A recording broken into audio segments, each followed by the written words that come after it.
ఈ నెల 10వ తారీఖు రాత్రి ఈమె పొదిరెడ్డిపేటకు చెందిన ఆమె.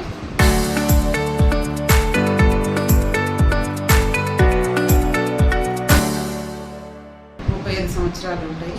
మోతే సునీత. ఆమె భర్త హస్బెండ్ చనిపోయి 5 years అవుతుంది. 2 అమ్మాయిలు ఉంటారు. ఒక పెద్ద పాప 13 years, చిన్న పాప 9 years ఉంటుంది. పెద్ద పాప 8th class, చిన్న పాప 5th class. 2 డిఫరెంట్ గవర్నమెంట్ హాస్టల్స్లో చదువుతారు.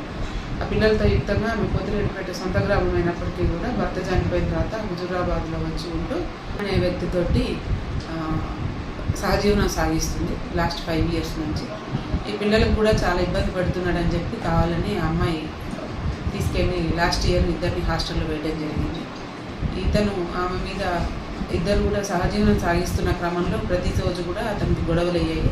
ముఖ్య కారణం ఏంటంటే ఆయన నైబర్గా ఉన్న భాగ్య అనే ఒక లేడీతోటి సునీతకి చాలా కాలంగా స్నేహం ఉండేది. ఆమె వద్దన్నా కానీ ఇద్దరితోటి గొడవ అయితే ఆమెకు ఎవరు లేనందువల్ల భాగ్యతోటి చాలా దగ్గరగా ఉంటూ ఈమెతోటి కిరణ్ తోటి గొడవ అయినప్పుడల్లా వాళ్ళ ఇంటికి వెళ్ళి పడుకోవటము, వాళ్ళ ఇంటి దగ్గర ఉండటం అనేది జరుగుతుంటే ఇతనికి నచ్చేది కాదు. బికాజ్ భాగ్య అనే లేడీ కొంత బయట తిరుగుతుంది, వ్యభిచారం చేస్తుందేమో అనేది ఇతనికి అనుమానం ఉండే. ఆమె చేస్తూ భార్యను కూడా చేపిస్తుందేమో అని ఇతను ఎవరైతే సహాయం చేస్తున్న సునీతతో కూడా వ్యభిచారం చేపిస్తుందేమో అనే భయంతో గొడవలు అవుతూ ఉండేది. ఆ రకంగా ఇతను బాగా తాగుడుకు అలవాటు పడ్డాడు. ఈ అలవాటు పడిన క్రమంలో కూడా ఆ పిల్లల్ని కూడా తీసుకురమ్మని ఆల్కహాలిక్ బయట తీసుకురాకపోతే భార్య ఆమెని పిల్లల్ని కూడా కొట్టేది. ఆ క్రమంలో ఇతను ఆమె అట్లాగే భాగ్య ఎంత వద్దన్నా భాగ్య ఇంటికి వెళ్ళటము, భాగ్య వాళ్ళ తమ్ముడికి కొడుకు కూడా ఒక 10,000 రూపాయలు ఆ నగదు అప్పుగా ఇచ్చింది. ఎక్కడి నుంచి వచ్చినాయి ఈ పైసలు అని అంటే భాగ్య ఒక పెద్ద పాప మీద పాక్సో కేసు అయ్యింది నేను ఇన్స్పెక్టర్గా ఉన్నప్పుడు. ఆ కేసులో కన్విక్షన్ వచ్చినప్పుడు 1,40,000 దాకా గవర్నమెంట్ కాంపెన్సేషన్ వచ్చింది. ఆ డబ్బులు కూడా వీళ్ళు తీసుకొని వాడుకోవడం జరిగింది. ఆ డబ్బుల్లో 10,000 ఆయనకి ఇచ్చాడు, మిగతా పైసలు కూడా ఇతను బైక్ కొనుక్కోవడం, అతను జలసాలకు వాడుకోవడం జరిగింది.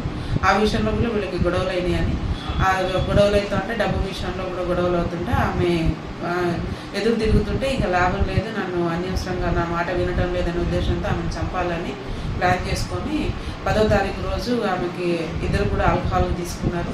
రైస్ తిన్న తర్వాత వాళ్ళిద్దరి మధ్య గొడవలైంది. గొడవలైనప్పుడు ఆమె తిరగబడింది కూడా. తిరగబడిన క్రమంలో అతనికి గాయాలు కూడా అయినాయి.